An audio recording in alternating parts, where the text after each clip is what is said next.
Is Mario mainstream now? First there's a Mario theme park, now there's a Mario movie? What next? A Mario video game? Who's gonna tell him? Mario's been around for what seems like forever at this point. I think his first appearance was in the original Donkey Kong, which was back in like 1981 or so. Back then he was known as Jumpman, but pretty soon after that he'll be known as Mario, and he's pretty much a household name ever since. Now I was going to make two separate videos, one for Super Nintendo World and one for the Mario movie, but I decided to just kind of lump these two in together into one video to just talk about how Mario's really come mainstream. And I know calling something mainstream in some ways can be considered an insult, but in this way I mean it as a compliment. These days you'd be hard pressed going down the street, even finding a complete stranger. If you ask them who Mario is, they probably know. And if they don't know, they've probably seen him somewhere. At the beginning of the month last month, I went with my wife to LA and we actually had an opportunity to go see Super Nintendo World, and I'll say it was a lot. Now, it'll probably calm down in the months to come, but I'd say if you're gonna go to Super Nintendo World, you might want to delay your trip for a little bit. When we went, there was just so many people. Now, you can get one of these little armbands, and actually I have one right here.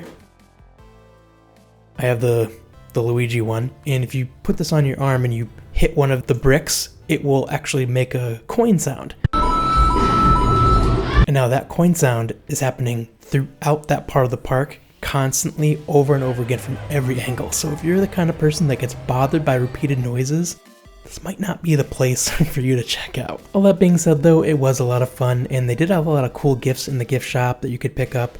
The power band itself was about $40, which is kind of pricey, but you kind of need it to do any of the functions within the park. And not only did the power band like make the noises when you hit bricks or like do other things, it actually tracked like how many coins you got, how many mini games you completed, and it tracked it on the app on your phone. And now you put up a username in the app, and when you go to, there's like little screens in the park, if you tap your power band to it, it actually shows a ranking of your username against other players in the park for that day, which is really cool. Now if you've been following anything about the Super Mario Bros. Movie, that you know the critics seemingly hated the Mario movie. Now, I'm personally not too sure why. I went to go see it with my wife last weekend. It was about an hour and a half long, but it was a lot of fun the whole time. There's a ton of Nintendo references throughout the whole movie, and it was just basically non-stop action. It didn't slow down or get boring. It was just an hour and a half just full of fun. Now, one thing I can understand is the critics, I guess I get it. It's not going to be like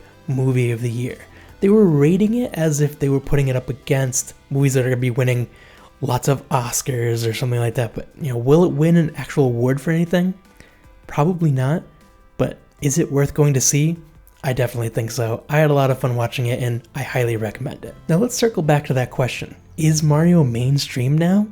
Well, I guess my question is, was Mario ever not mainstream? They just recently celebrated the 35th anniversary of Mario, and in that 35 years, I don't think it's ever not been a popular game. Maybe now that they have a Mario movie, they'll have maybe some Mario shows based on the movie, or maybe they'll have even a new game. The last new Mario game to release was Super Mario Odyssey, and now I'm not counting like 3D World because that was really just a re-release of a game that had some extra features, but the last new Mario game was Mario Odyssey, and that came out like 6 years ago or something. I want to say it was 2017, the year the Switch came out. That fall, Mario Odyssey released, and that's the last Mario game that we've gotten. Now, Shigeru Miyamoto, in an interview for the Mario movie, was asked if we were going to be seeing any new Mario games anytime soon, and he basically said, just pay attention to Nintendo Directs coming up soon. And, I mean, technically that doesn't really even mean anything. I mean, he could just say that and just have no intention of releasing a Mario game anytime soon, but I like to believe that they have had something in the works for Mario that might be tied into the movie. Maybe not. I'm hoping it's a sequel to Odyssey, and if it is, I'll be so excited to see that. I know I'm a big Mario fan. Are you a big Mario fan as well? Go ahead and comment your favorite Mario game in the description down below, and if you're interested in more videos like this, go ahead and click here and you can subscribe. Otherwise, I'll see you in the next one.